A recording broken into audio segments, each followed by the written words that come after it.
Magandang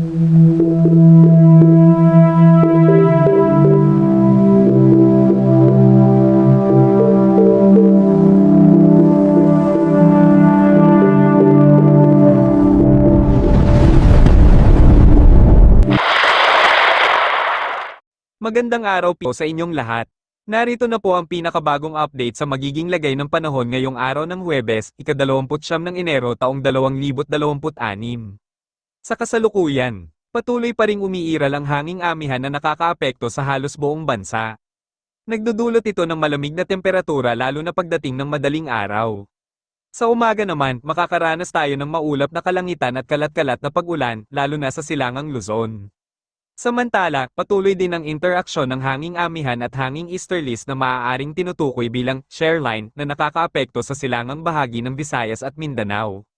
Para sa paghahanda, may posibilidad na mabuo ang bagong low pressure area sa silangang Mindanao sa susunod na buwan.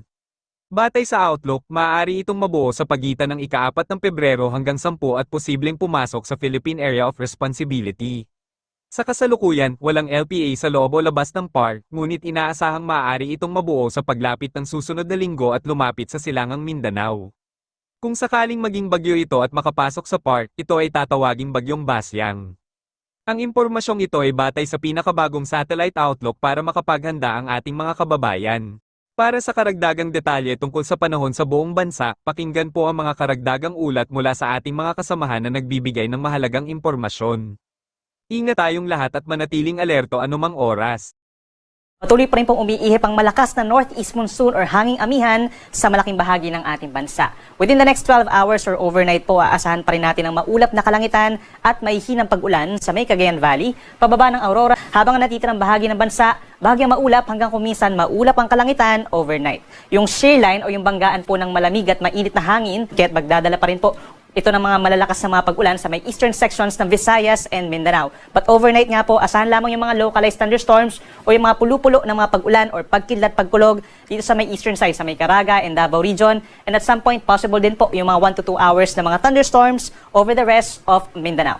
Samantala, base sa ating latest satellite animation, wala po tayong namamata na bagyo o low pressure area sa paligid ng ating bansa. Asahan pa rin ang maulap na kalangitan na sasamahan ng may hinang ulan itong eastern side pa rin po, kagaya ng Cagayan Valley, Aurora, Quezon at magiging rin po sa mga probinsya ng Apayao and Kalinga dahil pa rin yan sa northeast monsoon. Habang natitirang bahagi ng Luzon, including Metro Manila, partly cloudy skies pa rin po at minsan maaraw naman sa umaga hanggang sa tanghali at sa dakong hapon hanggang sa gabi, partly cloudy to cloudy skies na at may tsansa lamang po ng mga may hinang pag-ulan at kukunti lamang yung mga lugar na magkakaroon ng mga pag-uulan. For Metro Manila, medyo presko pa rin between 22 to 29 degrees Celsius ang ating temperatura. Mas malamig sa may Tagaytay City, sa may Cavite, at sa may Tuguegarao, Cagayan, between 20 to 27 degrees, habang pinakamalamig pa rin po sa mga bulubundukin na lugar sa may Cordillera region, kagaya sa Baguio City, between 13 to 21 degrees Celsius. Sa ating mga kababayan po sa may Palawan at sa Visayas, asahan pa rin ang fair weather conditions. Ibig sabihin, wala tayong aasahang tuloy-tuloy na malalakas na mga pag-ulan, banayad ang ating mga panahon, magiging maganda naman po lalo na sa umaga hanggang sa tanghali at sa hapon hanggang sa gabi, posible lamang yung mga pulo-pulong mga pag-ulan lalo na sa timog na bahagi ng Palawan at magiging doon pa rin po sa may Eastern Visayas. Temperatura natin sa may Puerto Princesa at sa Metro Cebu hanggang 30 degrees Celsius. At sa ating mga kababayan po sa Mindanao, patuloy pa rin po ang generally fair weather conditions or maaliwalas na kalangitan sa umaga hanggang sa tanghali. Yun nga na pagsapit ng tanghali, magiging mainit at maalinsangan. At sa dakong hapon hanggang gabi, partly cloudy to cloudy skies at may tsansa na po ng mga pulo-pulong pag-ulan or pagkidlat pagkulog, lalo na po sa bahagi pa rin ng Caraga region, Davao region hanggang dito sa may Soc-Sargent. For Zamboanga City, mainit po hanggang 33 degrees sa tanghali at mas mainit sa may Davao City hanggang 34 degrees Celsius. Sa ngayon, wala po tayong nakataas sa gale warning or yung mga babala sa mga delikadong alon. Yung amihan, nagdadala pa rin po ng medyo maalon na karagatan dito sa may Northern Luzon at sa may silangang baybayin po ng Central and Southern Luzon. Nasa 1.5 hanggang 2 meters. Pero pag medyo lumalakas yung hangin at ulan, posible umakyat ito sa 3.4 meters. Equivalent po ito sa isang palapag ng gusaling taas ng mga pag-alon. Delikado pa rin for small sea vessels. Habang within the next 24 hours, slight to moderate seas or banayad or katamtaman ng taas ng mga pag-alon sa natitirang baybayin po ng ating bansa. At para naman sa ating weather conditions hanggang Friday or simula Friday, January 30 hanggang sa unang araw ng Pebrero, that's araw ng Linggo, asahan pa rin yung dalawang weather systems natin na northeast monsoon at yung shear line o yung banggaan ng Amihan at ng Easterlies. Pagsapit ng Friday, halos katulad din po na weather conditions as Thursday sa Luzon. Yung eastern side pa rin na Cagayan Valley, Aurora and Quezon, asahan yung mahihinang pag-ulan. The rest of Luzon, including Metro Manila, partly cloudy to cloudy at may tsansa ng mga pulu-pulong pag-ulan. For Baguio City, posibleng pinakamababa ang 12 degrees Celsius.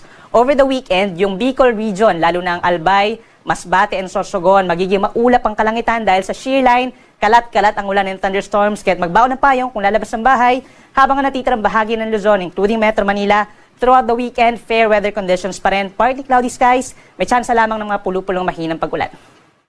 Sa ating mga kababayan po sa Visayas, pagsapit po ng Friday, itong Eastern Visayas, lalo ng Eastern Samar, Leyte and Southern Leyte, mataas ang tsansa ng ulan. Simula po tanghali yan and hanggang sa weekend na po, mataas ang tsansa ng mga pag-ulan at minsan malalakas po ito, lalo na sa araw ng Sabado. Habang ang natitirang bahagi ng Visayas, ito nga Central Visayas, Western Visayas, Negros Island Region, pagsapit po ng Friday, partly cloudy to cloudy skies pa rin at may tsansa lamang ng mga saglit na ulan. But pagsapit po ng weekend, magkakaroon din ng pamisa-misang malalakas na mga pag-ulan, mas iira lang maulap na kalangitan, pero hindi kainitan, no? Hindi tataas sa 30 degrees Celsius ang ating temperatura sa buong Visayas. Pagsapit ng weekend, magbaon ng payong kung lalabas ng bahay at mag-ingat na rin sa banta ng mga pagbaha at pagguho ng lupa. At sa ating mga kababayan po sa Mindanao, pagsapit po ng Friday, dahil dun sa shear line, pinakamaulan po dito sa may Davao de Oro, sa may Davao Oriental, malaking bahagi ng Caraga Region. The rest of Mindanao, pagsapit ng Friday, partly cloudy to cloudy rin, at may chance ng mga isolated rain showers or thunderstorms. Pagsapit ng Sabado, yung hilagang bahagi ng Mindanao, kagaya po ng Surigao del Norte, Dinagat Islands, Agusan del Norte, Misamis Provinces, hanggang sa Camiguin, mataas ang tsansa ng mga pag-ulan at sa dakong hapon, mas maraming lugar sa Mindanao magkakaroon ng mga pag-ulan dahil sa shear line. And pagsapit po ng unang araw ng Pebrero, malaking bahagi ng Mindanao, mag-improve ang weather except dito sa may Dinagat Islands and Surigao del Norte. Dahil dun sa pag-akyat po ng shear line, magiging maulan dun sa mga probinsya na yon. The rest of Mindanao, partly cloudy to cloudy skies, may kainitan sa tanghali at possible ang mga localized thunderstorms. Ang ating sunset, 5:53 ng hapon mamaya at ang sunrise ay 6:25 ng umaga.